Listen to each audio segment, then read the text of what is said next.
स्वागत है आपका एक बार फिर चाय पर चर्चा में। और आज आपने देखा बाजार में जबरदस्त तेजी देखने को मिली। कई सारे स्टॉक सेक्टर्स जिनके ऊपर हमारी नजर थी, जहां पर आपने काफी ज्यादा उतार चढ़ाव देखे और उसके बाद अब लगता है कि एक बहुत ही शानदार तेजी का मूव बन रहा है। इस हफ्ते अगर आप दिग्गजों पर नजर डालते हैं तो लीडरशिप आपको बजाज फाइनेंस, बजाज फिनसर्व में देखने को मिलेगी। बजाज फिनसर्व इस हफ्ते करीब कुल मिलाकर 11-12% ऊपर चढ़ा है। इनफैक्ट आज ही ये आपको ऊपर के सर्किट पर एक बारगी अटकता हुआ नजर आया था।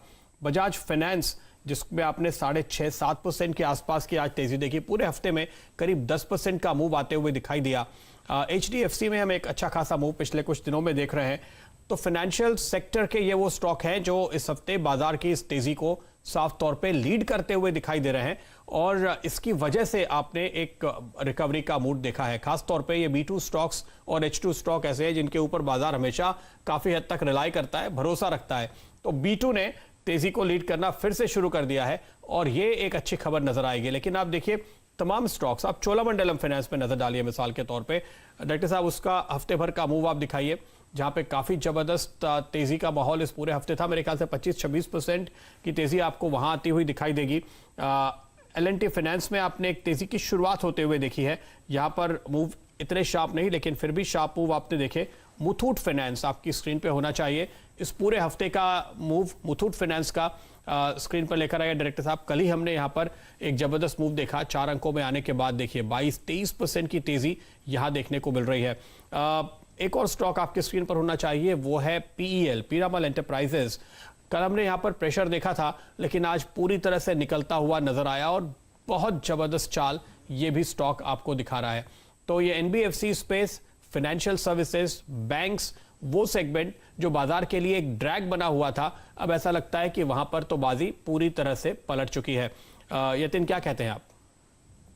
बिल्कुल प्रदीप, अगर आप देखें ओवरऑल बेसिस पे तो जिस हिसाब से हमने जो इंडिया चाइना टेंशन्स देखे वहां पे थोड़ा बहुत ब्रेक लगा, लेकिन उसके बाद हमने कोई लुक बैक नहीं किया है और ओवरऑल बेसिस पे हमने यही देखा है कि मार्केट में जो FIIs के आंकड़े हैं, घरेलू निवेशक के आंकड़े हैं, वो बहुत बेहतरीन तरीके से आ रहे हैं। तो कोई जो एक छोटा पैनिक आया वो ठीक है, बट मेरे हिसाब से जिस हिसाब से मार्केट की ब्रेथ इंप्रूव हुई है, खास करके छोटे मझोले स्टॉक्स में, और बिग बॉय रिलायंस इंडस्ट्रीज ने जो सेंटिमेंट बदला है, मेरे हिसाब से अगर ये रैली और कंटिन्यू हो जाए तो मेरे हिसाब से ये एक शॉर्ट कवरिंग साइकिल भी बन सकता है आगे चलते हुए।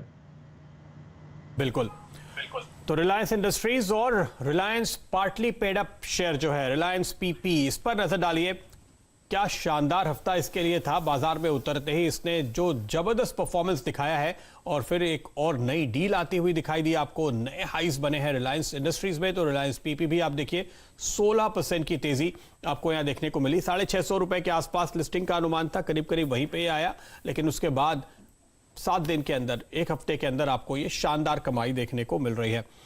इसके साथ साथ हम आपको एक याद दिला दें कि कल प्रधानमंत्री ग्रामीण रोजगार अभियान की शुरुआत करने वाले हैं। उसके तहत 50,000 करोड़ रुपए की करीब 25 योजनाएं हैं जिनके ऊपर जोर दिया जाएगा माइग्रेंट लेबर के लिए, जो लोग अपने गांवों में लौट कर गए हैं उनके लिए ये योजना शुरू की जा रही है। तो इस पर आपकी नजर होगी। रविवार को योगा डे है। इसके अलावा डायरेक्टर साहब अगले हफ्ते के कैलेंडर पर नजर डालते हैं। आपको कल हेक्सावेयर की एक बोर्ड मीटिंग भी दिखाई देगी जिसमें डीलिस्टिंग पर विचार किया जाएगा और इसके बाद ये देखिए आपके सामने 20 जून को ये बोर्ड डीलिस्टिंग पर विचार करने वाला है, यानी कल के दिन। साथ ही साथ जो हम बात कर रहे थे, PM गरीब कल्याण रोजगार अभियान की शुरुआत करेंगे, इस पर आपकी नजर होगी। इसके अलावा इस हफ्ते और सोमवार के बीच में आपको और क्या चीजें दिखाई देंगी। बालाकृष्णा इंडस्ट्रीज, पावर ग्रिड, इनके नतीजे आने वाले हैं, तो इस पर आपकी नजर होनी चाहिए। आपकी नजर होनी चाहिए अगले हफ्ते के कुछ खास घटनाक्रम पे भी। इंटरनेशनल योगा डे के लिए हमने आपको शानदार 6 स्टॉक आज सुझाए थे 12:30 बजे। उन स्टॉक्स पर भी आप जरूर नजर रखें। HUL, GIC री जैसे कुछ स्टॉक्स थे। 22 को अडानी पावर की डीलिस्टिंग की बैठक है, जैसे कि हम आज बात कर रहे थे। Bank of Baroda, Berger Paint और पेज इंडस्ट्रीज, ये वो नतीजे हैं जो 23 तारीख को आते हुए नजर आएंगे।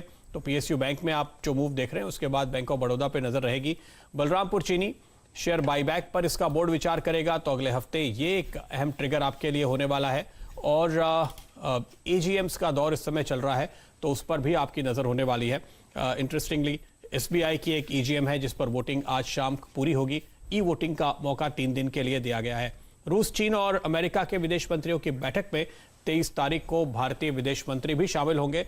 तो चीन के साथ बढ़ते सीमा विवाद के बीच ये बैठक आपके लिए काफी अहम रहने वाली है। तो ये वो सारे नतीजे, सारी खबरें जिन पर आप अगले हफ्ते नजर रखेंगे और हम आपके साथ बने रहेंगे, लगातार आपको बताएंगे कमाई के ढेरों आइडियाज। फिलहाल यतिन को और मुझे दीजिए इजाजत, लेकिन आप देखते रहिए सीएनबीसी आवाज समाचार। ब्रेक के उस पार कविता के साथ।